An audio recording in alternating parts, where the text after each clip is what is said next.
فاصدع بما تؤمر وأعرض عن المشركين إنا كفيناك المستهزئين الذين يجعلون مع الله إلها آخر فسوف يعلمون ولقد نعلم أنك يضيق صدرك بما يقولون فسبح بحمد ربك وكن من الساجدين واعبد ربك حتى يأتيك اليقين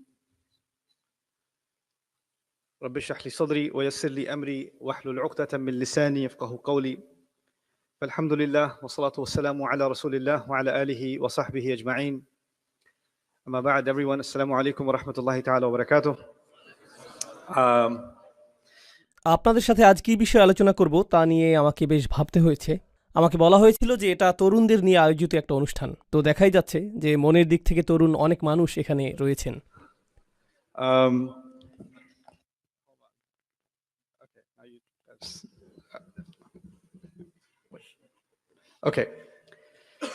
তবে আমি আনন্দিত এই জন্য যে এখানে আমরা সকল বয়সের মানুষই রয়েছি। ব্যক্তিগতভাবে আমি তরুণদের জন্য পৃথক আয়োজনকে পছন্দ করি না। আমি মনে করি শিশুদের জন্য স্বতন্ত্র আয়োজন থাকতে পারে, কিন্তু মানুষ যখন শৈশবের গণ্ডি পার হয়ে কৈশোরে উপনীত হয় তখন তাকে প্রাপ্তবয়স্ক হিসেবে বিবেচনা করাই শ্রেয়। তখন আপনাকে প্রাপ্তবয়স্কদের আলোচনায় অংশ নিতে হবে, আর এটাই ইসলাম সম্মত পদ্ধতি। পশ্চিমা সমাজে একরকম ধারণা রয়েছে যে প্রথমে আপনি থাকেন শিশু, এরপর কিশোর, এরপর আপনি তরুণ যুবক, এরপর আপনি নির্বোধ কলেজ ছাত্র, আর এরপর আপনি এখনও নিজেকে বোঝার চেষ্টা করছেন। এরপর আপনার বয়স যখন 25, 30 বা 35 হয়, এখনও তাদের বয়স কম। এই ধারণাটি যা করে তা হলো এটা যুবক এবং যুবতীদেরকে মানসিকভাবে নিজেদেরকে প্রাপ্তবয়স্ক ভাবতে বাধার সৃষ্টি করে, আর তারা নিজেদেরকে এরকম মনে করে যে আমি তো এখনও কিশোর, অথবা আমি এখনও ছোট। তারা নিজেদেরকে প্রাপ্তবয়স্ক হিসেবে মনে করে না। যেভাবে আমি বিষয়টাকে বুঝি তা হলো, যদি আপনি পশ্চিমা মানদণ্ডও গ্রহণ করেন, অস্ট্রেলিয়াতে কত বছর বয়সে আপনি ড্রাইভিং লাইসেন্সের উপযুক্ত হন? 16 বছর। যদি আপনি 16 বছরে ড্রাইভিং লাইসেন্স পান আর এরপর লালবাতি অমান্য করেন, লালবাতি সত্ত্বেও যদি গাড়ি চালিয়ে গেলেন, লালবাতি সত্ত্বেও আপনি গাড়ি চালিয়ে গেলেন, আইন কি তখন আপনাকে 4 বছরের শিশুর মতো বিবেচনা করবে? না, আপনি লাইসেন্সধারী। আপনারা মজার কোনো কথা বলছেন? আপনাদের শেষ হওয়া পর্যন্ত আমি অপেক্ষা করি। কথা শেষ? শিওর? ওকে, কুল। আপনাদের অনেকেরই কিন্তু মনোযোগ নষ্ট হচ্ছে। আমার মনোযোগ নষ্ট হয় না, আপনাদের মনোযোগ আসলেই নষ্ট হয়েছে। আমি আপনাদেরকে এদিকে তাকাতে দেখেছি। তো যাই হোক, বিষয়টা হলো সেক্ষেত্রে আইনের চোখে আপনি শিশু হিসেবে বিবেচিত হবেন না, আপনি প্রাপ্তবয়স্ক মানুষদের মতো বিবেচিত হবেন যে অপরাধ সংঘটিত করেছে।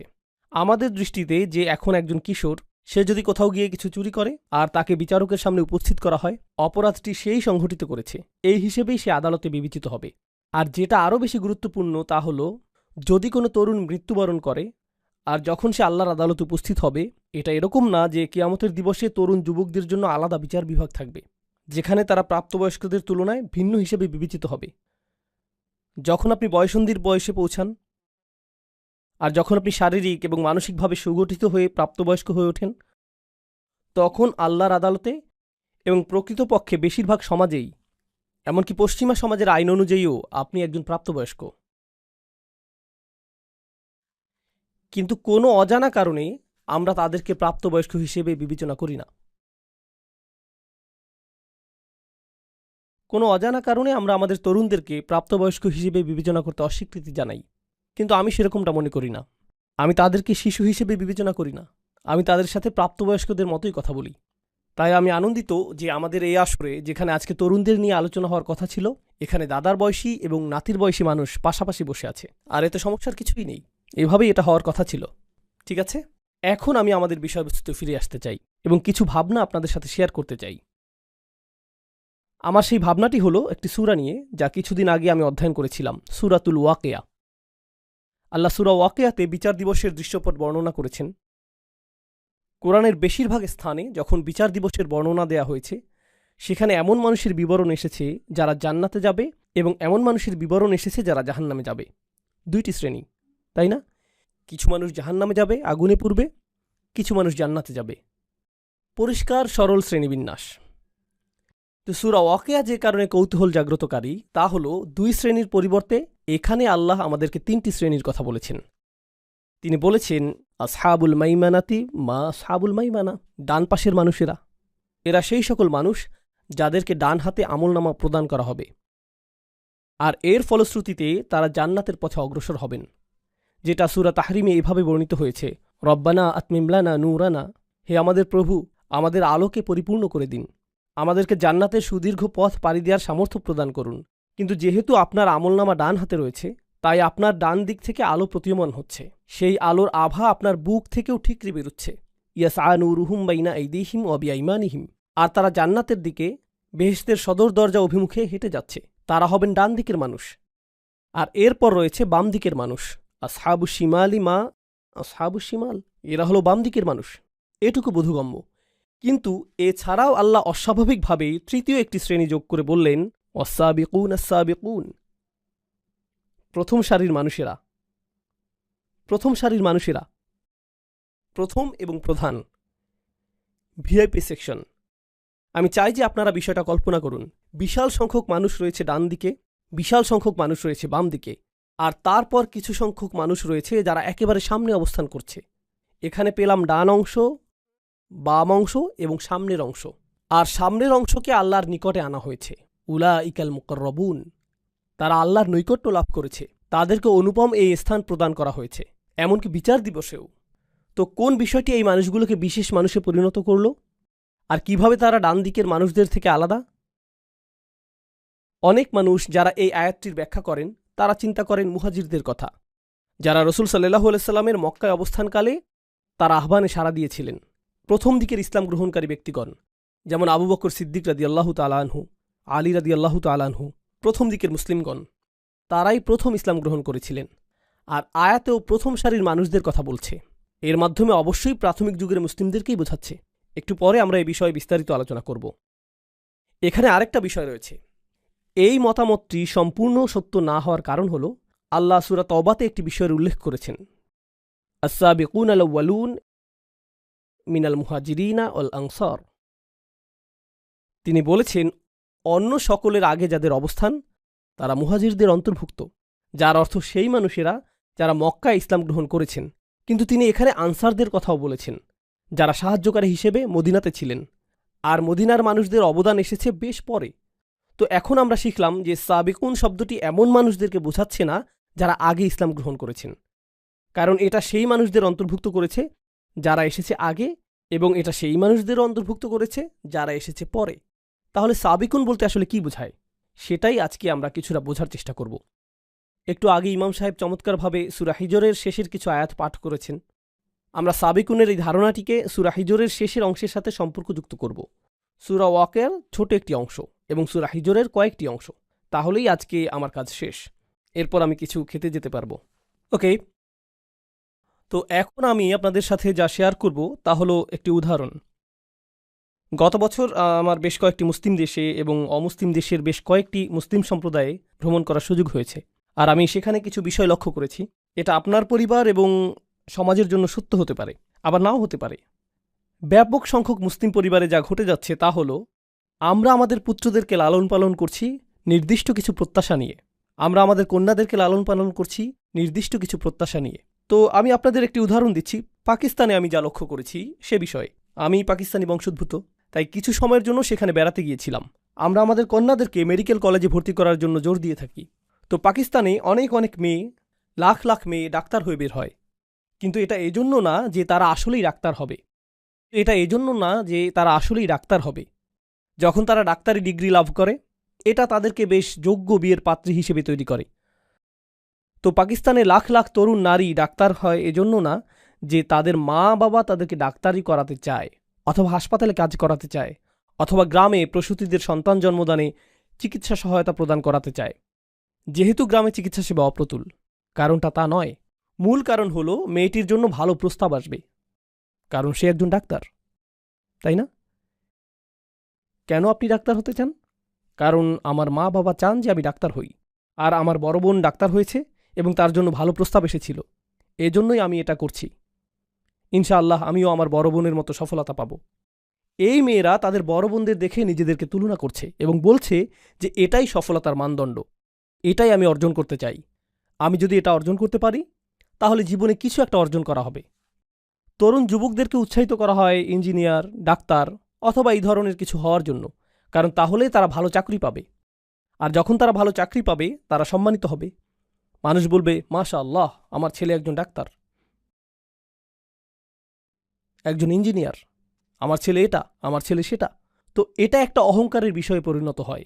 আর এই তরুণ যুবককে আপনি যদি জিজ্ঞেস করেন যে কেন আপনি ডাক্তার হতে চান, সে ডাক্তার হতে চায় কারণ তার পরিবারের সকলেই ডাক্তার। তার পিতা একজন ডাক্তার, অথবা তার চাচারা ডাক্তার, তার বড় ভাই ডাক্তার। ওহ মাই গড, সে ডাক্তার হয়ে গিয়েছে। এখন আমি যদি ডাক্তার না হই তাহলে তো আমি একজন হতভাগ্য। আমি কি বোঝাতে চাচ্ছি? মূল বিষয়টি বুঝিয়ে বলছি। আপনার জীবনের গতিপথ নির্ধারণের জন্য গোটা অনুপ্রেরণাটি আসছে অন্য কোনো স্থান থেকে। অন্য কেউ আপনার জন্য মানদণ্ড নির্ধারণ করে দিয়েছে, আর আপনাকে সেই মানদণ্ড অনুসরণ করতে হবে। আর বেশিরভাগ সময়ই সেই মানদণ্ডটি নির্ধারণ করা হয় তুলনার উপর ভিত্তি করে। সেই লোকের দিকে লক্ষ্য করো, সে এমনটা করেছে, দেখো সে কত টাকা উপার্জন করছে, দেখো সে কতটা সম্মানিত, তোমাকে তার মতো হতে হবে, এরকম হতে হবে।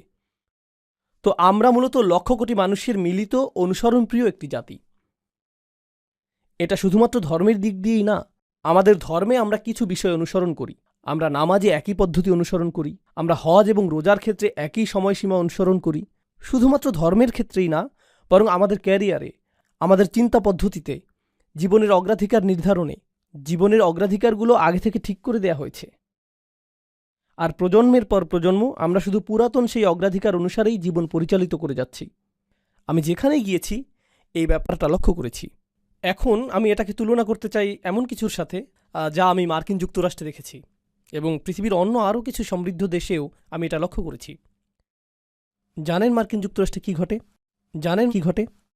সেখানে মার্ক জাকারবার্গের মতো মানুষ রয়েছে, আর সেখানে ইলন মাস্কের মতো মানুষ রয়েছে। আমি কিন্তু এই মানুষগুলোকে পছন্দ করি না, কিন্তু আমি তাদের কিছু বিষয়ে বলছি। তারা অদ্ভুত, কারণ তারা কোনো মানদণ্ড অনুসরণ করে না। এটা শুধু আদর্শ হিসেবে উপস্থাপিত এই মানুষগুলোই না যারা বিশালাকার কোম্পানি প্রতিষ্ঠা করেছে, বরং এমন অনেক মানুষ রয়েছে যারা কোনো মানদণ্ড অনুসরণ করেনি এবং তারা নতুন কিছু শুরু করেছে। আর যখন তারা নতুন কিছু শুরু করেছে, চারপাশের সকলেই বলেছে, বাহ, এটা তো চমৎকার। তো আপনি যদি বাংলাদেশে, পাকিস্তান অথবা জর্ডানে থাকেন আর আপনি নতুন কিছু শুরু করতে চান, তখন আপনার পরিবারের সকলে কি বলবে? তুমি পাগল হয়ে গেছো, কেউ এমনটা করে না, তুমি এত নির্বোধ কেন? তোমার চাচাতো ভাইয়ের মতো হতে পারো না? তোমার ভাইয়ের মতো হতে পারো না? তোমার বোনের দিকে দেখো, অমুকের দিকে দেখো, অনুসরণ করো, অনুসরণ করো, অনুসরণ করো। নতুন কিছু কেন করছো? নতুন কিছু করলে ব্যর্থ হবে। অদ্ভুত। আপনি যদি এমন কিছু করেন যা অন্য কেউ করছে না, তাহলে আপনি নির্বোধ। আপনাকে তখন ইমামের কাছে নিয়ে যেতে হবে, যাতে তিনি রুকিয়া করে সুস্থ করতে পারেন। তিনি কোনো দোয়া পাঠ করে তারপর আপনার এই সমস্যা ভালো করার চেষ্টা করবে, তাই না? কিন্তু এর সাথে সাবিকুনের কি সম্পর্ক? রসুলুল্লাহ সাল্লাল্লাহু আলাইহি সাল্লাম মক্কায় নবুয়ত পেলেন, আর তখন সেই লোকগুলোর একটা ধর্ম ছিল, তাদের একটা সংস্কৃতি ছিল, তাদের বিয়ে করার একটা পদ্ধতি ছিল, তাদের সন্তান লালন পালন করার একটা পদ্ধতি ছিল। তাদের সেই পদ্ধতি চলে আসছিল হাজার হাজার বছর ধরে। আর রসুল সাল্লাল্লাহু আলাইহি সাল্লাম ইব্রাহিম আলাইহিস সালামের ধর্মকে পুনরুজ্জীবিত করলেন এবং সব কিছু দেখার জন্য তাদেরকে নতুন দৃষ্টিভঙ্গি প্রদান করলেন। তারা এই সকল মূর্তি কাবা ঘরের চারপাশে দেখে বেড়ে উঠেছে, আর তাদের বাবারাও এভাবে বেড়ে উঠেছে। এটাই ছিল তাদের জীবনের স্বাভাবিক অংশ। তাদের কাছে এগুলো জাতীয় স্মৃতিস্তম্ভ। এরপর কোরআন আসলো, রসুল সাল্লাল্লাহু আলাইহি সাল্লাম আসলেন এবং তিনি সম্পূর্ণ নতুন কথা বললেন, এগুলো সব মিথ্যে, তোমাদের এই সবগুলো মূর্তি মিথ্যা। আর ব্যবসা বাণিজ্যে যা কিছু তোমরা করে থাকো, যেভাবে তোমরা কন্যা সন্তানদেরকে জীবন্ত মাটিতে পুঁতে ফেলো, আর অন্য যে কাজগুলো তোমরা করো, এগুলো সবই ভুল। তারা বলল, না না না, যা ইতিমধ্যেই চলে এসেছে আমরা তার অনুসরণ করি, আমরা অনুসরণ করতে পছন্দ করি। মানুষ নতুন কিছু শুরু করতে চায় না, এটা বাতুলতা। রাসূলুল্লাহ সাল্লাল্লাহু আলাইহি সাল্লামের বিরুদ্ধে একটি প্রধান অভিযোগ ছিল তিনি বাতুল, উম্মাদ। আমি উম্মাদ শব্দটির ক্লিনিক্যাল সংজ্ঞা খোঁজার চেষ্টা করেছিলাম, যদিও বিভিন্ন রকমের অসংখ্য সংজ্ঞা রয়েছে, কিন্তু এমনকি উন্মাদনার চেয়েও নিচের সংজ্ঞাটি কি? অস্বাভাবিক আচরণের সংজ্ঞা কি? অস্বাভাবিক আচরণ হলো, ধরুন একটা মহাসড়ক রয়েছে আর সকলের গাড়িগুলো এই দিকে যাচ্ছে, কিন্তু আপনার গাড়িটি বিপরীত দিকে যাচ্ছে, তাহলে আপনি হলেন উন্মাদ, আপনি অস্বাভাবিক আচরণের অধিকারী। তো এই সংজ্ঞা অনুযায়ী সকলেই শিরক অনুসরণ করছে, সকলেই নির্দিষ্ট রীতি অনুযায়ী তাদের পরিবারে বসবাস করছে, সকলেই এটা করছে, একমাত্র যিনি এর বিপরীত দাঁড়িয়েছিলেন তিনি হলেন রাসূলুল্লাহ সাল্লাল্লাহু আলাইহি সাল্লাম। তো স্পষ্টতই তারা এটা দেখে বলল যে এটা যদি স্বাভাবিক হতো অন্য মানুষেরাও এটা করত, তাই এটা উন্মাদনা। তো আল্লাহ তাকে তার সমাজের প্রথম ব্যক্তি হিসেবে বাছাই করলেন এরকম কিছু কথা বলার জন্য, এই বাণী প্রচার করার জন্য, এই বাণী প্রচার করার জন্য। এক হিসেবে তিনি ছিলেন সাবিক, তিনিই ছিলেন প্রথম। সমাজকে চ্যালেঞ্জ করার ক্ষেত্রে তিনিই ছিলেন প্রথম। হেই, চলে আসো ইয়াংম্যান, আসো, সমস্যা নেই। কোথায় যেতে চাচ্ছ? এখানে? কুল, হাই ফাইভ। ওইখানে কার দিকে হাত নাড়ছিলে? কোনো বন্ধুর উদ্দেশ্যে? ও, ক্যামেরার দিকে? ভিডিওতে তোমাকে দেখা যাবে সেজন্য এখানে এসেছ? এখন আমি তোমার উদ্দেশ্যে হাত নাড়ছি, এখন খুশি তো? ওকে, আমি কি ইসলাম নিয়ে কিছু একটা বলছিলাম? ও, সাবিকুন, ঠিক আছে। তো আমি চাই যে আপনারা কল্পনা শক্তিকে কিছুটা কাজে লাগান।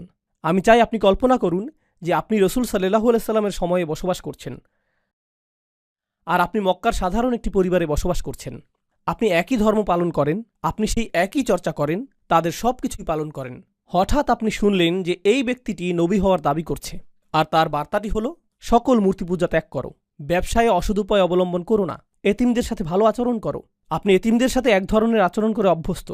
উদাহরণস্বরূপ, অনেক মুসলিম দেশে এরকমটা ঘটে। আমরা বলি যে আমাদের উম্মার মাঝে ভ্রাতৃত্ব রয়েছে, কিন্তু যখন আপনি কোনো মুসলিম দেশে যান আপনি দেখতে পাবেন যে সেখানে সামাজিক শ্রেণী বৈষম্য রয়েছে। নির্দিষ্ট শ্রেণীর মানুষ হয়তো কোনো রেস্তোরাঁয় বসে আছে, অন্য আরেক শ্রেণীর মানুষ রয়েছে যাদের সন্তানেরা খালি পায়ে বাইরে ঘুরাঘুরি করছে, তাই না? কখনো কখনো তাদের সন্তানেরা আপনার জন্য খাবার পরিবেশন করছে।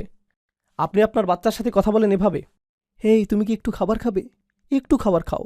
আর পরিবেশনকারী কোনো শিশু যখন আপনার কাছে আসে আপনি বলেন, হেই, চা নিয়ে আয়, হেই, এদিকে আয়। এভাবেই আপনি তাদের সাথে কথা বলেন। তো স্পষ্টতই আপনি তাদের সাথে সমান ব্যবহার করছেন না। কিন্তু সেই সমাজে এই কোরআন আসলো এবং বলল, যদিও এই শিশুগুলো এতিম, তুমি এরকম আচরণ করতে পারবে না। ফাযালিকাল্লাযী ইয়াদউল ইয়াতীম, আপনি তাদের সাথে এভাবে কথা বলতে পারবেন না। কাল্লা বাল্লা তুকরিমুনাল ইয়াতীম, তোমরা এতিমদেরকে সম্মানিত করো না। এতিমদেরকে সম্মানিত করা? আপনি কি বলছেন যে কাজের লোককে সম্মান দেখাতে হবে? আমি সম্মান প্রদর্শন করি এমন মানুষকে যে কমপক্ষে একজন ডাক্তার, কমপক্ষে তো তার একটা ডিগ্রি আছে, যাতে সম্মান দেখাতে পারি। জানেন উম্মার আরেকটা বিষয় আমি লক্ষ্য করেছি, অনেক সময় যখন আপনি নতুন কোনো স্থানে যান, মানুষ নিজের ব্যাপারে প্রথম কোন কথাটি বলে? সে কি অর্জন করেছে। আসসালামু আলাইকুম, আমার নাম আব্দুল করিম, আমি একজন ডাক্তার, আমি এই হাসপাতাল প্রধান, এবং এটা যোগ্যতার সম্পূর্ণ একটি তালিকা। আমি আপনাকে চিনি না, কিন্তু আপনি আমার কাছে আসলেন আর বললেন, আসসালামু আলাইকুম রহমতুল্লাহ, আমার নাম এটা, আমি এই মসজিদটি প্রতিষ্ঠা করেছি। ওহ, কুল। আমি চাই যে আপনি বিষয়টি জানেন। আমরা এরকম কেন বলি? কারণ কেন আপনি আমাকে সম্মান করবেন যদি না জানেন যে আমি কি অর্জন করেছি? আমাকে সম্মান করার আপনার কোনো কারণ নেই। কোরআন কি বলে? কোরআন বলছে যে এতিমদেরকে আপনার সম্মান করতে হবে। আল্লাহ বলেছেন যে প্রতিটি আদম সন্তানই সম্মানিত। আমি তাদের যোগ্যতা সম্পর্কে জানি না, আমি জানি না কোন পরিবার থেকে তারা এসেছে, আমি জানি না তাদের পেছনের ইতিহাস কি, তারা কি পোশাক পরেছে তাতে কিছু যায় আসে না। আমি তাদের গায়ের রং অথবা ভাষা, আঞ্চলিকতার পরোয়া করি না। তারা কোন গ্রাম থেকে এসেছে এগুলো কোনোটাই গুরুত্বপূর্ণ না। প্রতিটি আদম সন্তানই সম্মানিত, এটাই কোরআনে এসেছে। আপনি কিন্তু এখনও আপনার কল্পনা ব্যবহার করছেন। আপনি জাহিলি মক্কাতে রয়েছেন আর বলছেন এটা অদ্ভুত, সকলেই এখন সমান। ওকে, গৃহহীন এই পথশিশুটি আমার সামনে, এটা কোন ধরনের ধর্ম যা যুক্তিসঙ্গত না? কিন্তু আপনি চিন্তা করতে শুরু করলেন যে হয়তো এটা যুক্তিসঙ্গত, হয়তো সকল মানুষ আসলেই সমান, হয়তো এই শিরক এবং উপাস্যগুলো যুক্তিসঙ্গত না, হয়তো সত্য ধর্ম শুধু একটি, হয়তো সৃষ্টিকর্তা শুধুমাত্র একজন, তার কথা আমাকে আরেকটু শুনে দেখতে হবে। আর আপনি নীরবে এই মানুষটির কথা শুনতে শুরু করলেন, মুহাম্মদ রাসূলুল্লাহ সাল্লাল্লাহু আলাইহি ওয়াসাল্লাম। আর তারপর আপনি সিদ্ধান্ত নিলেন যে আমার পরিবারের মধ্যে আমিই প্রথম ব্যক্তি হতে চাই, উঠে দাঁড়িয়ে এটা বলার জন্য যে আশহাদু আল্লা ইলাহা ইল্লাল্লাহ ওয়া আশহাদু আন্না মুহাম্মাদান আবদুহু ওয়া রাসূলুহু। শুধু আপনার কল্পনাকে ব্যবহার করুন। যখন আপনি এটা করবেন, আপনার পরিবারের প্রতিক্রিয়া কি হবে? লক্ষ্য করুন, তারা নবীজিকে কি বলেছে? উন্মাদ। তারা বলবে, তুমিও তার সাথে থেকে উন্মাদ হয়ে গিয়েছ। দেখো, সে উন্মাদ, কেউই তার অনুসরণ করে না। কেন তুমি তাকে অনুসরণ করছো? আমরা তাকে সম্মান করতাম এবং পছন্দ করতাম তার এই অদ্ভুত ব্যাপারগুলো প্রকাশিত হওয়ার আগে, কিন্তু স্পষ্টতই সে কোনো ধরনের সমস্যায় ভুগছে, এবং মানসিক ভারসাম্য হারিয়েছে, আর তুমিও অকারণেই নিজের মানসিক ভারসাম্য হারাচ্ছ। তোমাকে স্বাভাবিক আচরণ করতে হবে। স্বাভাবিক অর্থ তোমাকে অন্য সকলের মতো হতে হবে, কারণ আপনি যদি অন্য সকলের মতো না হন তাহলে আপনি উন্মাদ। তো এই লোকগুলো, প্রথম মানুষগুলো যারা ইসলাম গ্রহণ করেছিলেন, জানেন তারা কি করেছিলেন? তারা অন্য সকলের সমর্থন হারাতে প্রস্তুত ছিলেন। তাদের অন্য কারো কাছ থেকে অনুপ্রেরণার প্রয়োজন ছিল না। অন্য কেউ তাদেরকে অনুপ্রেরণা দিচ্ছিল না। প্রকৃতপক্ষে সকলে তাদেরকে নিরুৎসাহিত করছিল। যখন তারা ইসলাম গ্রহণ করলেন, যেই মানুষগুলো তাদেরকে ভালোবাসত তারা অসন্তুষ্ট হয়ে পড়ল। যারা তাদের সাথে ব্যবসা করত তারা লেনদেন বন্ধ করে দিল। যারা তাদেরকে অনুকরণীয় হিসেবে দেখত এখন তারা তাদেরকে নিচু চোখে দেখে এবং তাদের থেকে দূরত্ব বজায় রেখে চলে। যাদেরকেই তারা ভালোবাসত বিনিময়ে তারা এখন ঘৃণা করে। তারা বিচ্ছিন্ন, একাকী এবং একঘরে হয়ে পড়ল। এমনকি এখানে শ্রোতাদের মধ্যে অনেক নমুসলিম ভাইদেরও একই অবস্থা। যারা অমুসলিম পরিবার থেকে এসেছেন এবং ইসলাম গ্রহণ করেছেন, তারা নিজেদের পরিবার থেকেও একই রকম অভিজ্ঞতার শিকার হয়েছেন। কিছু পরিবার বেশ ভালো, কিন্তু অন্যরা বলে, তুমি এটা কি করলে? তুমি পরিবারটা ভেঙে ফেললে। তুমি কেন স্বাভাবিক না? কেন তুমি এত অদ্ভুত? কেন তুমি শত্রু ধর্ম গ্রহণ করলে? এই ধরনের কথা তাদেরকে শুনতে হয়। কিন্তু তারা তাদের নিজ পরিবারের মাঝে সাবিক। সাহাবীরাও তাদের নিজের পরিবারে সাবিক হয়েছিলেন।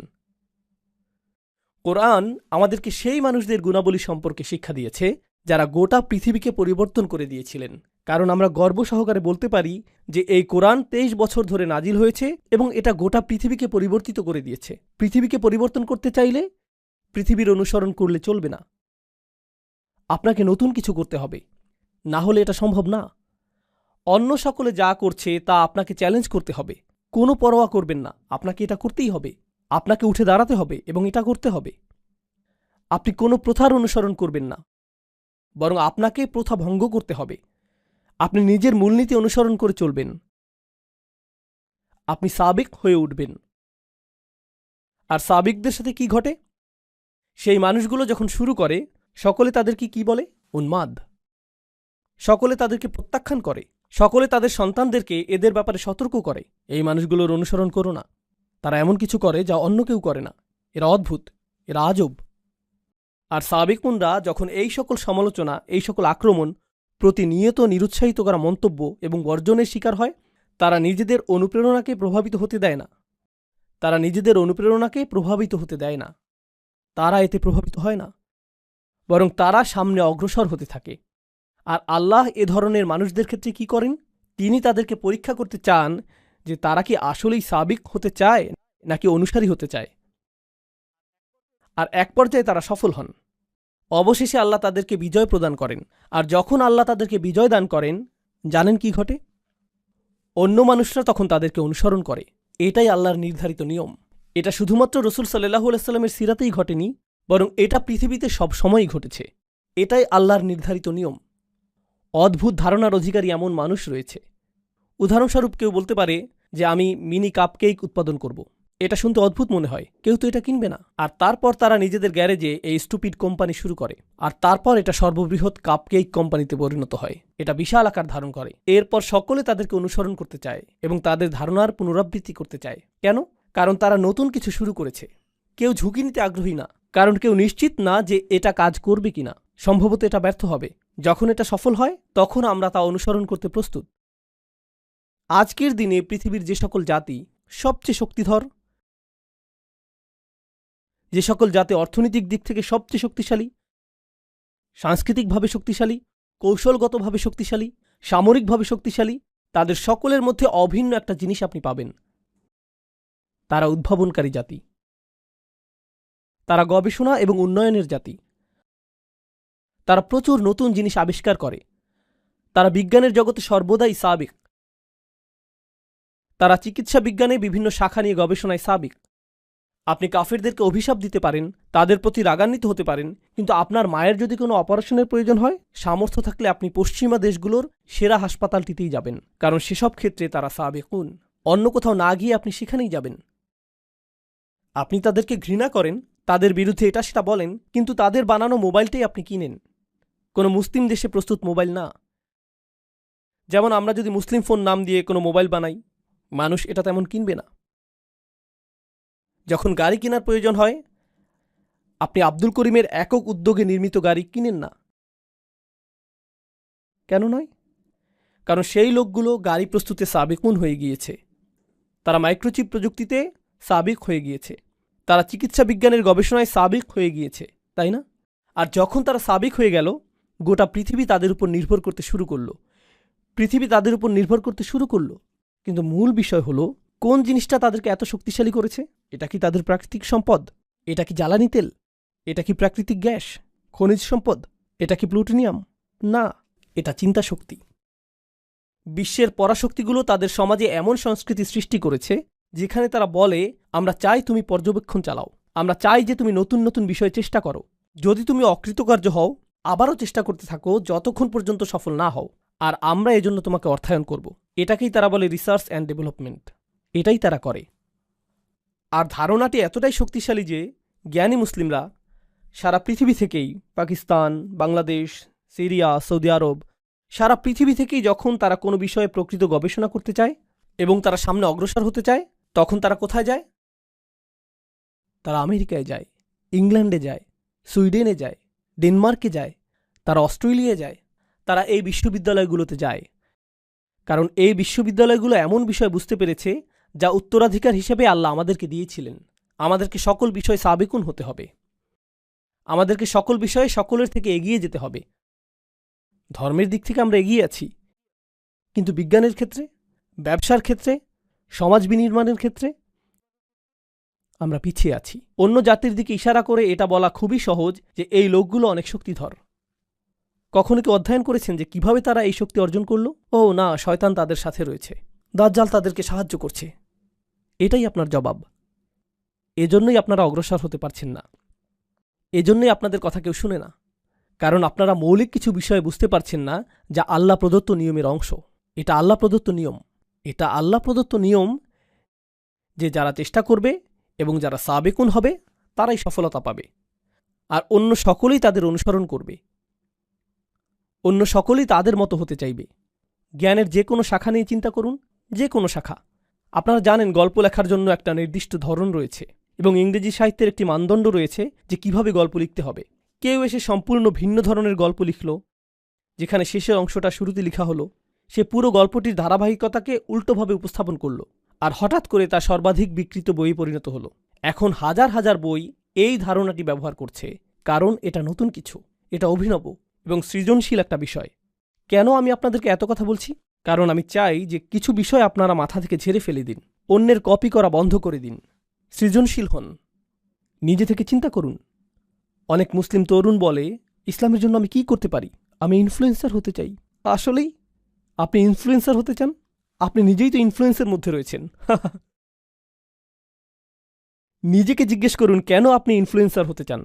ও, কারণ আমি অমুককে দেখেছি সে এরকম ইনফ্লুয়েন্সার, বিষয়টা অসাধারণ, তাই আমিও এরকম হতে চাই। এটা কি কপি করা না? আমি কন্টেন্ট ক্রিয়েটর হতে চাই। কন্টেন্ট তৈরি করার মাধ্যমে আপনি উম্মার সেবা করতে চান। এর অর্থ কি? দেখি তো অন্য মানুষেরা কি কন্টেন্ট তৈরি করেছে। ও, এটাকে কপি করতে হবে, কারণ এটা এখন ট্রেন্ডিং, তাই এমন কিছু তৈরি করি যা ভাইরাল। এমন হ্যাশট্যাগ ব্যবহার করব যা অন্য সকলে ব্যবহার করছে। কপি, কপি, কপি এবং কপি। আপনি জনপ্রিয় বিষয়ের পেছনে ছুটছেন। প্রযুক্তিগত বিবেচনায় আপনি নতুন কিছু করছেন, কিন্তু মনস্তাত্ত্বিক বিবেচনায় আপনি সেই একই জিনিস করছেন যা হাজার হাজার বছর ধরে করা হচ্ছে, কপি করা। আমাদের ধর্মে আমাদেরকে দেয়া হয়েছে একটি উদ্দেশ্য, একটি মিশন। মুসলিমরা নিজেদেরকে অন্য সংখ্যালঘুদের মতো সংখ্যালঘু মনে করা উচিত না। আমি এমন মুসলিমদের কথা বলছি যারা অমুসলিম দেশে রয়েছে। আমি যেহেতু এখন অস্ট্রেলিয়ায়, তাই এখন আপনাদের উদ্দেশ্যে বলছি। মূলত আমি বসবাস করি আমেরিকায়। আমেরিকাতে বলা হয়ে থাকে যে চাইনিজ সম্প্রদায় হলো সংখ্যালঘু, ল্যাটিনো সম্প্রদায় হলো সংখ্যালঘু, বিভিন্ন ধর্মীয় সম্প্রদায় যেমন বৌদ্ধরা সংখ্যালঘু, হিন্দুরা সংখ্যালঘু, মুসলিমরাও সংখ্যালঘু। আমরা শুধুমাত্র সংখ্যালঘু সম্প্রদায়। লক্ষ্য করুন, আপনাকে চিহ্নিত করার জন্য আপনি অন্য কাউকে সুযোগ করে দিচ্ছেন। আপনি এই চিহ্নিতকরণ মেনে নিয়েছেন, আর আমরা যেহেতু সংখ্যালঘু, আমাদের নিজেদের সংখ্যালঘু অধ্যুষিত এলাকায় স্থানান্তরিত হওয়া উচিত। আর তারপর সেখানে আমরা এমন সব কাজ করি যা আমরা সব সময়ই করে থাকি, তাই না? আমরা বড় চিন্তা করছি না। আমরা এমন চিন্তা করি না যে কিভাবে আমরা এমন আদর্শ মুসলিম হতে পারবো এবং এমন আদর্শ সম্প্রদায় পরিণত হতে পারবো যেখানে অমুসলিমরা এসে বলবে যে আমরা এখানে বসবাস করতে চাই। এই এলাকায় স্থানান্তরিত হতে চাই, আমরা এই মানুষগুলোর কাছাকাছি থাকতে চাই। জানেন সাধারণত কি ঘটে যখন মুসলিমরা কোনো এলাকায় স্থানান্তরিত হয়? অমুসলিমরা সেই এলাকা ছাড়তে থাকে। ও এই এলাকাটা অদ্ভুত হয়ে গিয়েছে। আর সেই এলাকার জমির মূল্যমান বাড়ার পরিবর্তে সেখানকার মূল্যমান কি ঘটে? পতন ঘটতে থাকে। অন্য সংখ্যালঘু সম্প্রদায়ের ক্ষেত্রে যখন তারা কোনো এলাকায় স্থানান্তরিত হয় তখন কি ঘটে? সে এলাকার মূল্যমান বৃদ্ধি পায়, কারণ তারা সৃজনশীল আর নতুন কিছু করে, তারা নতুন জিনিস তৈরি করে, তারা একে অপরের সাথে সহযোগিতা করে, যেটা আমার পরবর্তী আলোচ্য বিষয়। শক্তিশালী এবং সৃজনশীল একটি মুসলিম সম্প্রদায় গঠনের ক্ষেত্রে আমাদের করণীয় কি? প্রথমত, পারিবারিক পরিসরে যদি আপনার ছেলে অথবা মেয়ে সৃজনশীল কিছু করতে চায়, তারা স্বতন্ত্র কিছু করতে চায়, কেবলমাত্র প্রভাব সৃষ্টিকারী মানুষ না হয়ে তারা যদি কিছু আবিষ্কার করতে চায়, তারা উম্মার জন্য এমন সেবা প্রদান করতে চায় যেমনটা আগে করা হয়নি, তাহলে তা করতে দিন। আমি আপনাদের একটা ঘটনা বলবো যা আসলেই আমাকে প্রভাবিত করেছে। পাকিস্তানে এক তরুণের সাথে আমার সাক্ষাৎ হয়েছিল, তার নাম উল্লেখ করব না। সাক্ষাতের সময় সে বিশ্ববিদ্যালয়ে পড়ছিল, আর বিশ্ববিদ্যালয়ে থাকাকালীন সে পাকিস্তানে তার গ্রামে গিয়েছিল। যখন সে সেখানে গেল, সে লক্ষ্য করল যে রাস্তাগুলোর অবস্থা অত্যন্ত খারাপ, আর কাছাকাছি কোনো হাসপাতাল নেই। যখন সেখানে কোনো নারী সন্তান সম্ভবা হয়, তাদেরকে পিক আপ ট্র্যাকের পিছনে 3 ঘন্টা ভ্রমণ করতে হয়। সন্তান সম্ভবা নারী যিনি শীঘ্রই সন্তান জন্ম দিবেন, তাকে পিক আপ ট্র্যাকের পিছনে থাকতে হয়। এভাবে 3 ঘন্টা লাগে হাসপাতালে পৌঁছতে। আর এই সকল নারীর বেশিরভাগেরই সন্তান মারা যায়। আর এটাই গ্রামীণ জীবনের বাস্তবতা। তারা নিজেরা সন্তান জন্মদানের চেষ্টা করে, যদি জটিলতা তৈরি হয় তখন তাদেরকে ডাক্তারের কাছে নিতে হয় এবং পথিমধ্যে অনেকেই মৃত্যুবরণ করে। আর সে এটা কাছ থেকে দেখল। তো সে যা করার সিদ্ধান্ত নিল তা হলো সে একটা সমাধান তৈরি করার চেষ্টা করল। সে পুরাতন কিছু ট্রাক কিনল, কিছু গবেষণাপ্রেমী ছাত্র এবং ডাক্তারদের সহায়তায় সে বহনযোগ্য মোবাইল স্বাস্থ্যকেন্দ্র তৈরি করল, যার মধ্যে শিশু জন্মদানের জন্য বিশেষজ্ঞ চিকিৎসা ব্যবস্থা রয়েছে। আর সে শিক্ষা কার্যক্রম চালু করল যেখানে গ্রামীণ নারীদেরকে শেখানো হয় কিভাবে সন্তান জন্মদানে সহায়তা করতে হবে যদি পরিবহনের কোনো ব্যবস্থা নাও থাকে। তো গ্রামের 20-30 জন নারী এখন জানেন যে কিভাবে সন্তান জন্মদানে সহায়তা করতে হয়। আর যখন এটা সফল হলো, গোটা পাকিস্তানের 2, 3, 4, 5, 10, 15, 20, 100 গ্রামে এটা ছড়িয়ে পড়ল। আর হাজার হাজার শিশুদের জীবন রক্ষা হয়েছিল এই ছাত্রের প্রচেষ্টার মাধ্যমে। এই ছাত্রের সাথে আমার কথা হয়েছিল, আর আমি তাকে জিজ্ঞেস করেছিলাম, এই কাজে তোমার সবচেয়ে বড় চ্যালেঞ্জ কোনটা? জানেন সে কি বলেছিল? আমার মা বাবা মনে করেন আমি সময় নষ্ট করছি। আমার মা বাবা আমাকে এই কাজে নিরুৎসাহিত করেছেন। তারা মনে করেন আমি আমার ক্যারিয়ার নষ্ট করছি। আর এর মাধ্যমে আমি বুঝতে পেরেছিলাম যে এটা একমাত্র তার ক্ষেত্রেই ঘটছে না।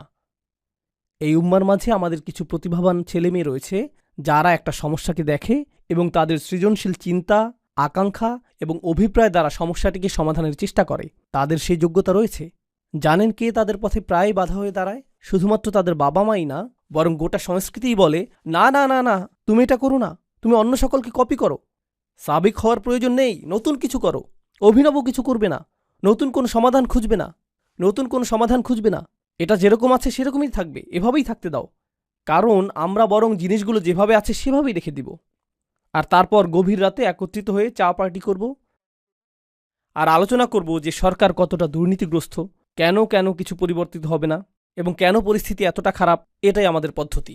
বেড়ে ওঠো, পেটে মেদ জমাও, চায়ের দোকানে গিয়ে বসো আর উম্মার সমস্যাগুলো সেখানে আলোচনা করো। কারণ আমরা এভাবেই করে এসেছি, তোমাকেও এভাবেই করতে হবে, নতুন কিছু করবে না। এমনকি আপনাদের এই মুসলিম সম্প্রদায়ের দিকে লক্ষ্য করুন। মাশা আল্লাহ, আল্লাহ এই মুসলিম সম্প্রদায়কে রক্ষা করুন। এই সম্প্রদায়ে কিছু ব্যবসা রয়েছে, কিছু প্রতিষ্ঠান রয়েছে যারা আসলেই কঠোর পরিশ্রম করছে। আর এখানে দাতব্য কিছু প্রতিষ্ঠান রয়েছে যারা হলো এই মুসলিম সম্প্রদায়ের মেরুদণ্ড। আপনারা সকলে এগুলোতে দান করেন, কিন্তু কিছু পরিবার এবং ব্যবসা প্রতিষ্ঠান এগুলো প্রতিষ্ঠা করেছিলেন যারা অভিনব কিছু করেছেন। তারা কিন্তু ধনী হওয়ার জন্য এটা করেননি, বরং দান করার জন্য এমনটা করেছেন। আর যখন তারা এমনটা করলেন, আপনি আমি এটা থেকে এত এত সুবিধা পাচ্ছি। আমরা যে মসজিদে এখন বসে আছি, হয়তো এটা তাদের কঠোর পরিশ্রম এবং অভিনব চিন্তার ফসল। তারা এটা করেছেন।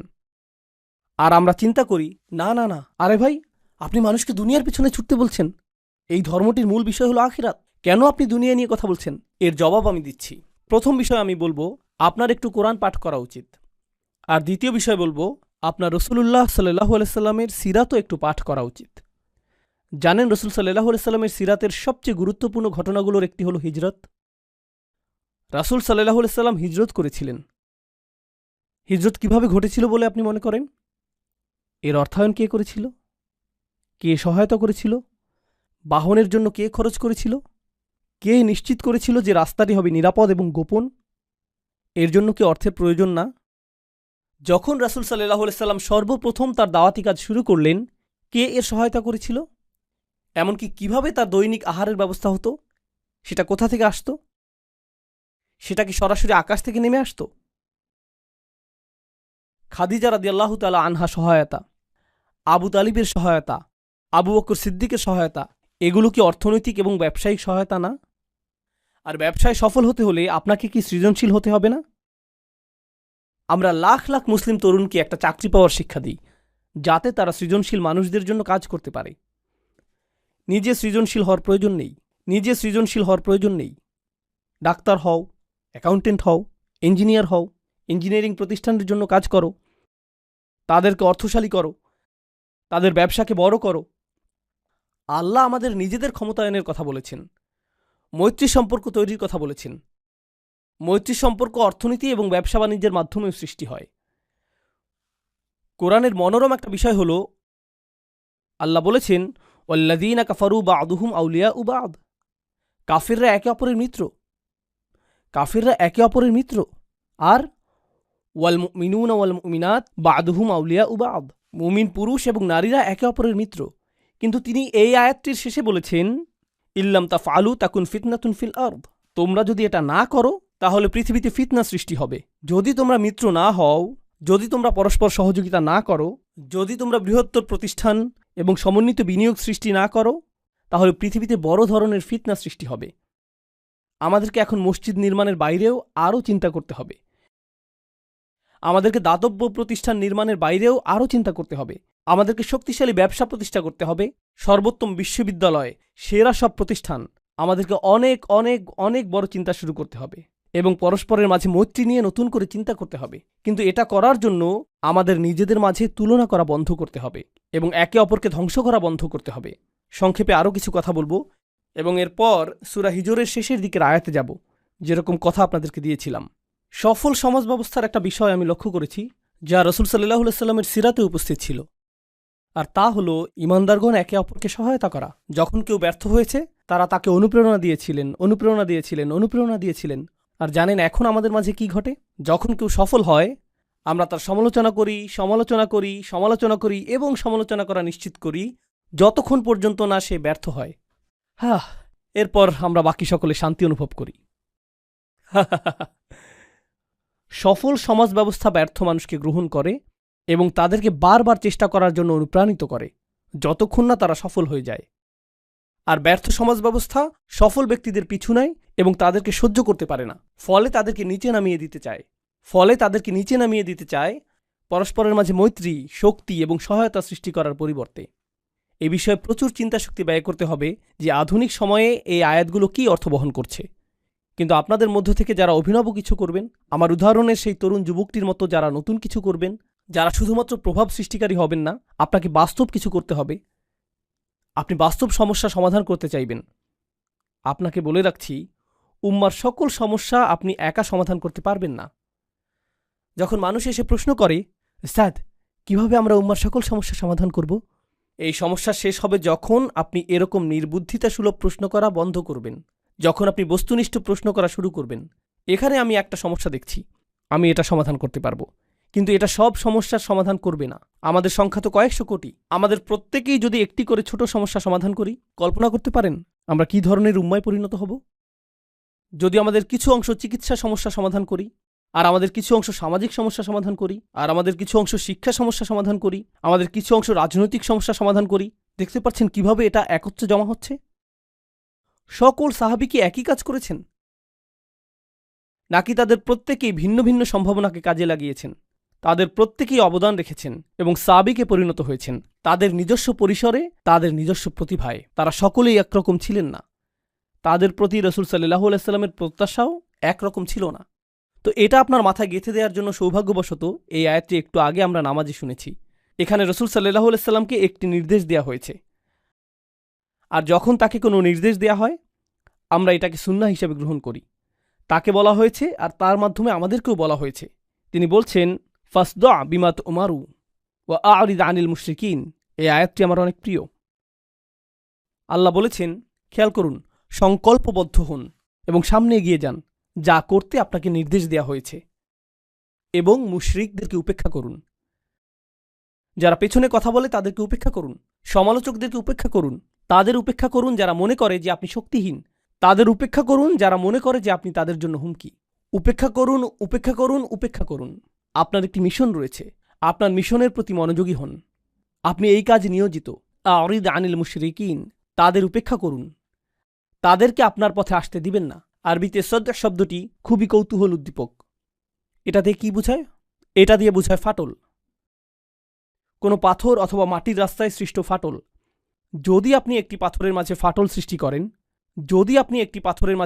সৃষ্টি করেন, সদা আতাহু, তো এটা এরকম যেন আল্লাহ রসুল সাল্লাল্লাহু আলাইহি সাল্লামকে বলছেন, আপনার সামনে বিশাল একটা প্রতিবন্ধকতা রয়েছে, এর মাঝে ফাটল সৃষ্টি করুন এবং মনোযোগ হারাবেন না।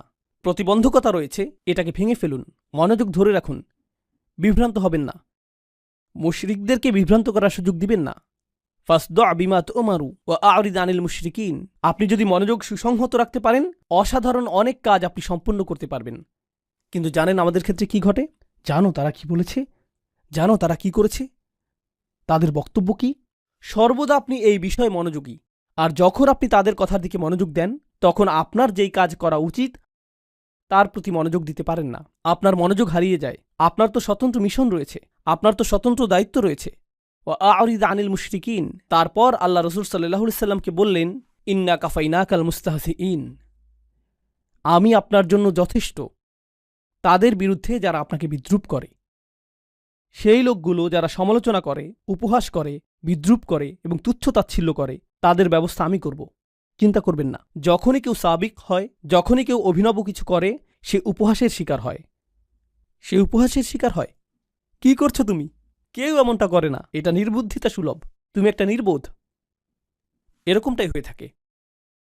আর আমি আপনাদের বলতে পারি, আল্লাহ যেহেতু রসুল সাল্লাল্লাহু আলাইহি সাল্লামকে এই কথাগুলো বলেছেন, এগুলো চিরকালের জন্য প্রযোজ্য হয়ে গিয়েছে। যখন আপনি ভালো কিছু করতে যাবেন আর তা আগে করা হয়নি কিন্তু তা করতে হবে, সেক্ষেত্রে মানুষ আপনাকে উপহাস করবে। তুমি কি মনে করেছো এতে কাজ হবে? তুমি কি মনে করেছো এটা গুরুত্বপূর্ণ? তুমি কি মনে করেছো এটা পৃথিবী পরিবর্তন করে দিবে? নিজের দিকে একবার তাকাও। এটাই আপনাকে সবসময় শুনতে হবে। আল্লাহ এর জবাব দিচ্ছেন এবং বলছেন, ইন্না কাফাইনাকাল মুস্তাহজিইন, আমি তোমার জন্য যথেষ্ট তাদের বিরুদ্ধে যারা উপহাস করে। এটাই যথেষ্ট। আর তারপর আল্লাযীনা ইয়াজআলুনা মা'আল্লাহি ইলাহান আখার ফাসাউফা ইয়ালামুন ওয়া লাকাদ না'লামু আন্নাকা ইয়াদীকু সাদরুকা বিমা ইয়াকুলুন। আল্লাহ বলছেন, আমি এটাও জানি যে তারা যা বলে তাতে আপনার হৃদয়ে অস্বস্তি তৈরি হয়। এর আগে আল্লাহ তাকে বলেছেন যে এগুলো উপেক্ষা করার জন্য, কিন্তু তিনি তো মানুষ। তিনি এমন কথা শুনবেন যা তাকে প্রভাবিত করবে। আপনি এমন কথা শুনবেন যা আপনাকে প্রভাবিত করবে। এটা আপনাকে নিরুৎসাহিত করবে। এটা আপনার মাঝে নেতিবাচক শক্তি হিসেবে কাজ করবে। আপনারা জানেন এখনকার সময়ে মানুষ এভাবে কথা বলে, তোমার মধ্যে নেতিবাচক শক্তি রয়েছে, তাই আমি দূরত্ব রক্ষা করছি। তোমার মাঝে অনেক বেশি টক্সিসিটি রয়েছে। রসুল সাল্লাল্লাহু আলাইহি সাল্লামকে এটা বলা হয়নি যে তারা যদি আপনার অবস্থাকে বিষিয়ে তোলে তাহলে মক্কা থেকে দূরে চলে যান, কারণ আপনার আরোগ্য লাভ প্রয়োজন। তাকে তো এটা বলা হয়নি। আপনাকে বিষাক্ত মানুষগুলো থেকে দূরে চলে যেতে হবে, তাকে তো এটা বলা হয়নি। আপনি কি মনে করেন যে মক্কায় রসুল সাল্লাল্লাহু আলাইহি সাল্লামকে নেতিবাচক কথা মাঝে মাঝে শুনতে হতো, নাকি সেটা ছিল প্রতিদিন? আপনার কি মনে হয়? প্রতিদিন। আপনি কি মনে করেন যে তাকে এটা একজন ব্যক্তি থেকে শুনতে হতো, নাকি অনেক মানুষের কাছ থেকে শুনতে হতো? কিছু মানুষ ছিল অপরিচিত, কিছু মানুষ ছিল প্রতিবেশী, কিছু মানুষ ছিল আত্মীয়, কিছু মানুষ ছিল যারা আগে বন্ধু ছিল। তিনি এটা শুনেছেন প্রত্যেক দিক থেকে, প্রতিদিন, সব সময়। তিনি সমালোচনার বাণে জর্জরিত হতেন, নোংরা আক্রমণের শিকার হতেন, সর্বদা, সব সময়। আর এখন আল্লাহ তাকে প্রস্তুত করছেন, আর তাকে প্রস্তুত করার মাধ্যমে তিনি অনাদিকাল পর্যন্ত আগত সকল ঈমানদারকে প্রস্তুত করছেন। আমি তাদের ব্যবস্থা করব। আমি জানি এটা যন্ত্রণাদায়ক, আমি জানি আপনার হৃদয় সংকুচিত হয়ে যায়, জানি এটা দুশ্চিন্তা সৃষ্টিকারী। আর তারপর তিনি তাকে সমাধান প্রদান করলেন, ফাসাব্বিহ বিহামদি রব্বিক, শুধু ঘোষণা করুন আপনার প্রভু কতটা উৎকর্ষময়। আল্লাহর উৎকর্ষতা ঘোষণা করতে থাকুন। আল্লাহর সাথে আপনার সম্পর্কটি গুরুত্বপূর্ণ। প্রসঙ্গক্রমে এখানে ফাসাব্বিহ বিহামদি রব্বিক ওয়াকুম মিনাস সাজিদিন আয়াতটি দিয়ে ইঙ্গিত করা হচ্ছে যে প্রশংসা করার মাধ্যমে আল্লাহ যে উৎকর্ষময় তা প্রকাশ পাবে। আমি একটু পরে এটা বুঝিয়ে বলছি। সিজদাকারীদের অন্তর্ভুক্ত হও। তাসবিহ এবং সিজদার কথা এসেছে। নামাজ শুরু হয় তাসবির মাধ্যমে এবং নামাজের শেষ অংশগুলোর একটি হল সিজদা। রসুল সাল্লাল্লাহু আলাইহি সাল্লামকে বলা হলো যে আপনি যখন এই সকল নেতিবাচক কথা শুনতে পান তখন আমি চাই যে আপনি কিছুটা দূরে চলে আসুন এবং নামাজে আল্লাহর সাথে কথোপকথনে মেতে উঠুন। ফলশ্রুতিতে সকল নেতিবাচক প্রভাব দূর হয়ে যাবে। সকল নেতিবাচক প্রভাব দূর হয়ে যাবে। এজন্যই আমি আপনাকে নামাজ প্রদান করেছি, যাতে তারা এই সমালোচনার মাঝেও প্রশান্ত থাকতে পারে। নামাজ হলো স্বয়ং আল্লাহ প্রদত্ত থেরাপি। এটাই রসুল সাল্লাল্লাহু আলাইহি সাল্লামকে দেয়া হয়েছিল। এটাই নামাজের ভূমিকা হওয়া উচিত। আর আমরা বড় কিছু করতে চাই এজন্য না যে আমাদের নাম সামনে আসবে, বরং আমরা বড় কিছু করতে চাই কারণ আল্লাহ আমাদেরকে সক্ষমতা প্রদান করেছেন। কারণ আল্লাহ আমাদেরকে সক্ষমতা প্রদান করেছেন। আর এভাবেই আমরা আল্লাহর তাসবিহ করে থাকি। আমরা এটা করছি আল্লাহর দ্বীনের খেদমত করার জন্য। আমার আশা এই মানসিকতাটাই আপনারা নিজেদের মনে লালন করবেন। সার্বক্ষণিক দুইটি জিনিস আপনাদের করতে হবে। এক, আপনার সামনে একটি মিশন রয়েছে, সেদিকে আপনাকে মনোযোগী হতে হবে। আরেকটি হলো আল্লাহর ইবাদত, আপনাকে সেদিকেও মনোযোগী হতে হবে। ভিতরগত একটা লক্ষ্য রয়েছে, বহির্গত একটা লক্ষ্য রয়েছে। আপনি এই দুইটির মাঝে বিচরণ করছেন। জানেন কি ঘটে? কিছু মানুষ শুধুমাত্র ব্যবসা বাণিজ্য, প্রবৃদ্ধি, ক্ষমতায়ন এবং রাজনীতির প্রতি মনোযোগী হয়ে পড়ে। এগুলো সবই বহির্গত বিষয়। এখানে কিসের প্রতি মনোযোগের অভাব? ইবাদত। আর অন্য মানুষেরা বলে, না, এই লোকগুলো মনে করেছে তারা পরিবর্তন আনবে, তাদেরকে শুধু দোয়া করতে হবে, জিকির এবং ইস্তেগফার করতে হবে, নামাজ পড়তে হবে। তাদের সকল গুরুত্ব ইবাদতের প্রতি, বাকি কাজ আল্লাহ করবেন, আল্লাহ আমাদেরকে সাহায্য করবেন। কোরআন আপনাকে কি শিক্ষা দিচ্ছে? তোমার মিশনের প্রতি মনোযোগ দাও, আর প্রতিদিন যখন তোমার মধ্যে দুর্বলতা এসে পড়ে আল্লাহর কাছে ফিরে এসো, ইবাদত করো। এই দুইটি জিনিস একে অপরের জ্বালানি। এই দুইটি জিনিস একটি অপরটির জন্য প্রয়োজনীয়। ইবাদত আপনাকে খেদমত করার শক্তি যোগায়, আর খেদমত করতে গিয়ে আপনি হয়তো আপনার লক্ষ্য হারিয়ে ফেলতে পারেন, উদ্দেশ্য হারিয়ে ফেলতে পারেন। উদাহরণস্বরূপ, আপনি হয়তো আল্লাহর সন্তুষ্টির উদ্দেশ্যে মসজিদ নির্মাণ করেছেন, কিন্তু এরপর পলিটিক্স চলে আসলো, অহংকার চলে আসলো, নেতৃত্বের বিষয় চলে আসলো, সবার চোখে পড়ার আকাঙ্ক্ষা চলে আসলো, মাইক হাতে পাওয়ার আকাঙ্ক্ষা চলে আসলো। এই আকাঙ্ক্ষাগুলো চলে আসে। এক্ষেত্রে ইবাদত কি করে? এটা এই সকল দূষণকে পরিশোধন করে দিবে। প্রকৃত ইবাদত এটাই। আল্লাহ কোরআনে এই দুইটি জিনিসের মাঝে ভারসাম্য প্রদান করেছেন। তো ফাসাব্বিহ বিহামদি রব্বিক, এই আয়াতাংশটি নিয়ে শেষের কিছু কথা বলে আজকের মতো আলোচনার ইতি টানবো ইনশাআল্লাহ তাআলা। তাসবিহ এবং হামদ দুইটি জিনিস, তাই না? দুইটি ভিন্ন জিনিস। কিভাবে আমরা তাসবিহ করি? সুবহানাল্লাহ বলে। কিভাবে আমরা হামদ পড়ি? আলহামদুলিল্লাহ বলে। আপনার জন্য বিষয়টাকে সহজ করে দিই। সাব্বিহ বিহামদি রব্বিক, সরল ভাষায় এর অর্থ আপনাদের বুঝিয়ে বলছি। তাসবিহ অর্থ আল্লাহ সম্পর্কে আপনার কোনো নেতিবাচক চিন্তা অথবা মন্তব্য থাকবে না। এটাই তাসবির অর্থ। আল্লাহ সম্পর্কে আপনি যাই বলেন তা পারফেক্ট হতে হবে। আপনি কখনোই কোনোভাবেই তার সম্পর্কে এমন কিছু ভাববেন না যা পারফেকশনের চেয়ে কম। তার রহমা হলো পারফেক্ট, তার ভালোবাসা হলো পারফেক্ট, তার পরিকল্পনা হলো পারফেক্ট। যে পরিস্থিতির মাঝে তিনি আপনাকে রেখেছেন এর বিচক্ষণতাও পারফেক্ট। উম্মার সংকটময় অবস্থায় আল্লাহর যে পরিকল্পনা, সেই পরিকল্পনাও পারফেক্ট। এটাই তাসবিহ। তো এমনকি যখন নবীজি কাফেরদের করা উপহাস শুনছেন, তারা তো ভয়ঙ্কর রকম খারাপ কাজ করছে, কিন্তু রসুল সাল্লাল্লাহু আলাইহি সাল্লামের এই অবস্থার মধ্য দিয়ে অতিক্রম করাটাও আল্লাহর পরিকল্পনার অংশ। আর আল্লাহর পরিকল্পনা সর্বদাই কি? পারফেক্ট। নিজেকে এটা স্মরণ করিয়ে দিতে থাকুন যে এমনকি যখন আপনি ভয়ানক সব অভিজ্ঞতার মধ্য দিয়ে সময় অতিক্রম করেন, এটাও পারফেক্ট। এটাও পারফেক্ট একটি পরিকল্পনার অংশ। আপনি সম্পূর্ণ চিত্রটি দেখতে পাচ্ছেন না, শুধুমাত্র আল্লাহই তা দেখছেন। আমি আপনাদেরকে এর একটা উদাহরণ দিচ্ছি। আপনাদের মধ্যে অনেকেই রান্না করতে ভালোবাসেন। আপনি যখন রান্না করেন তখন কেউ একজন পাশে দাঁড়িয়ে দেখছে, তুমি এতগুলো লবণ দিয়েছ, এতগুলো লবণ দিয়েছ। এই 5 মিনিট ধরে এত বেশি তাপমাত্রায় রান্না হচ্ছে, 5 মিনিট ধরে চলছে, আর আপনি বিরক্ত হচ্ছেন।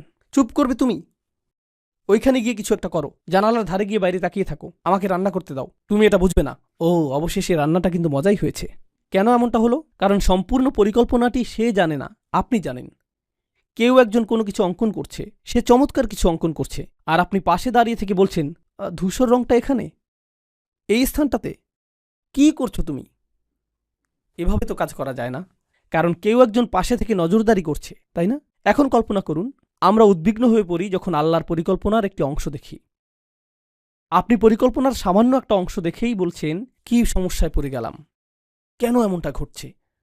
আর আল্লাহ বলেন, তোমার জন্য সহজ করে দিচ্ছি, সাব্বিহ।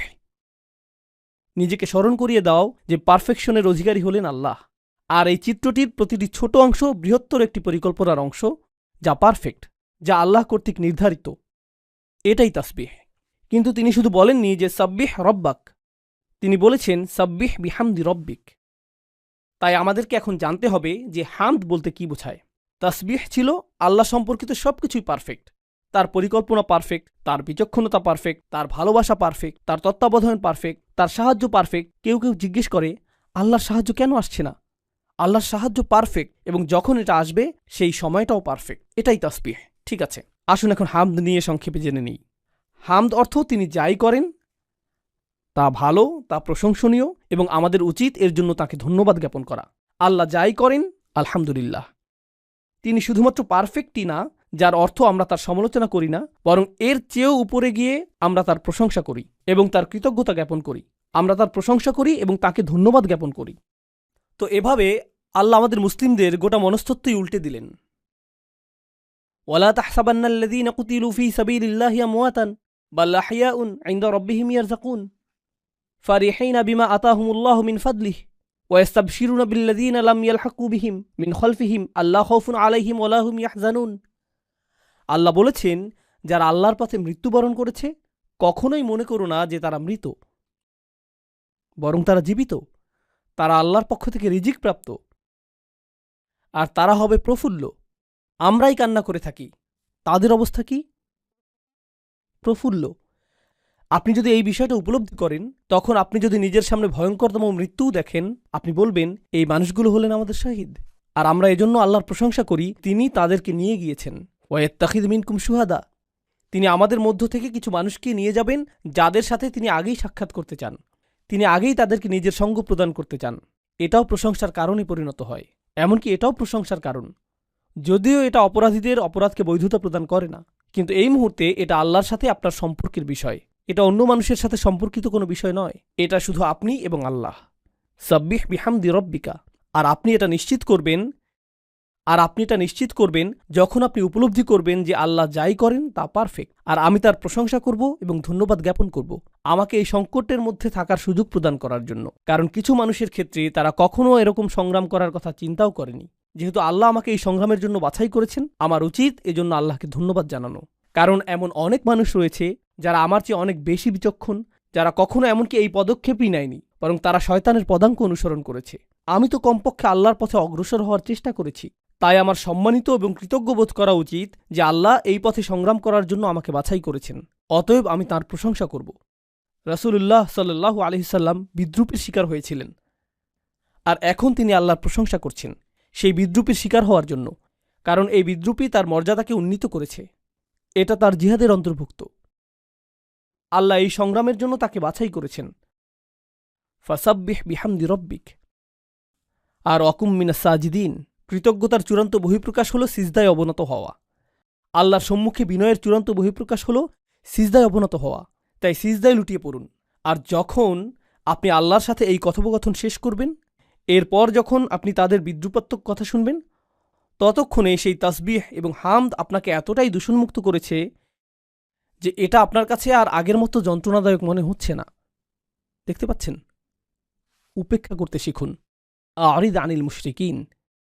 আমরা জানি এটা যন্ত্রণাদায়ক, আমরা জানি তারা যন্ত্রণাদায়ক কথা বলে, আমরা জানি এটা যন্ত্রণার উদ্রেক করে, আর যখনই এটা তোমার জন্য যন্ত্রণার উদ্রেক করবে, এই হলো তোমার উপশম। তো আমি বিশেষভাবে তরুণদেরকে বলবো, আপনার জীবনে যা করতে চান সে বিষয়ে একনিষ্ঠ থাকুন। আপনি যা অর্জন করতে চান সে বিষয়ে একনিষ্ঠ থাকুন। একনিষ্ঠভাবে কাজ করাকে স্বভাবে পরিণত করুন। আপনি যদি বিশ্ববিদ্যালয়ে পড়েন, শুধুমাত্র বিশ্ববিদ্যালয়ে পড়বেনই না, পড়াশোনার পাশাপাশি একটা কাজ খুঁজে নিন। কর্মস্থলে শিষ্টাচারগুলো শিখুন। শুধু ঘরে বসে থাকবেন না, এবং শুধুমাত্র সামাজিক মাধ্যমে ইসলামের খেদমত করবেন না। আমাদের প্রকৃত পুরুষ এবং প্রকৃত নারী প্রয়োজন, যারা সত্যিকার অর্থে এই উম্মার জন্য অবদান রাখবে, সত্যিকার অর্থে। আর আপনি যখন এই ধরনের ব্যক্তিত্ব গঠন করবেন, তখন আপনি কাজ করবেন, আপনি ব্যবসা প্রতিষ্ঠার চেষ্টা করবেন, আপনি স্বাধীনভাবে নিজের কাজ করবেন, আপনি স্বনির্ভর হওয়ার চেষ্টা করবেন। তরুণ যুবকেরা যাদের বয়স 17-18 বছর, তাদের লক্ষ্য থাকা উচিত অর্থনৈতিকভাবে স্বনির্ভর হওয়া, আর মা বাবার এতে উৎসাহিত করা উচিত। এরকম বলবেন না যে না না না, বিশ্ববিদ্যালয়ে পড়াশোনা শেষ করো, এরপর মাস্টার্স শেষ করো, এরপর পিএইচডি শেষ করো। এরপর তুমি হয়তো একটা চাকুরি পাবে, আর ততদিন পর্যন্ত বিয়ে করতে পারবে না। না না না, আপনার সন্তানদের স্বনির্ভরতা শিক্ষা দিন। এই উম্মাহ শক্তিশালী হবে না যতক্ষণ পর্যন্ত তরুণরা শক্তিশালী না হবে। আর তরুণরা যদি পরবর্তী ক্রিকেট চ্যাম্পিয়নশিপের জন্য অপেক্ষায় থাকে, তারা যদি পরবর্তী ভিডিও গেম রিলিজের অপেক্ষায় থাকে, অথবা পরবর্তী ওয়েব সিরিজের অপেক্ষায় থাকে, এটাই যদি তাদের চিন্তার কেন্দ্রবিন্দু হয়, অথবা তারা যদি পরবর্তী আইফোনের অপেক্ষায় থাকে, পরবর্তী গ্যাজেট হাতে পাওয়ার অপেক্ষায় থাকে, তাহলে তো আমরা কেবলমাত্র ভোক্তা প্রস্তুত করে যাচ্ছি। এটাই আমরা প্রস্তুত করে যাচ্ছি। তারা শুধুই ভোক্তা, তারা পৃথিবীকে কিছুই দিচ্ছে না, তারা শুধুই পৃথিবী থেকে গ্রহণ করছে। আমাদেরকে এমন উম্মাহ হিসেবে বানানো হয়েছে যারা পৃথিবীকে প্রদান করে। এই উদ্দেশ্যে আমরা সৃষ্টি হয়েছি। তো আপনাদের প্রতি এটাই আমার বিনীত অনুরোধ থাকবে যে সাবেক বলতে যা বোঝায় তা প্রকৃত অর্থেই চিন্তা করবেন, এবং সাবেক হওয়ার ফলশ্রুতিতে সমালোচনা সহ্য করার জন্য নিজেকে মানসিকভাবে প্রস্তুত করুন। সকল শোরগোল অপেক্ষা করে সামনে এগিয়ে যাবার জন্য নিজেকে মানসিকভাবে প্রস্তুত করুন। আল্লাহ আযজা ওয়াজাল্লাহ আমাদের তরুণদেরকে শক্তি প্রদান করুন, এবং এই দ্বীনের খেদমতে ও এই উম্মার ক্ষমতায়নে তাদেরকে আগের প্রজন্ম থেকেও অনেক বেশি অবদান রাখার সামর্থ্য প্রদান করুন, যা উম্মার ক্ষমতায়নে অবদান রাখতে থাকবে আরও বেশি, আরও বেশি এবং আরও বেশি। বারাকাল্লাহু লি ওয়া লাকুম ফিল কুরআনিল হাকিম ওয়া নাফা'নি ওয়া ইয়্যাকুম বিল আয়াতি ওয়াজ যিকরিল হাকিম।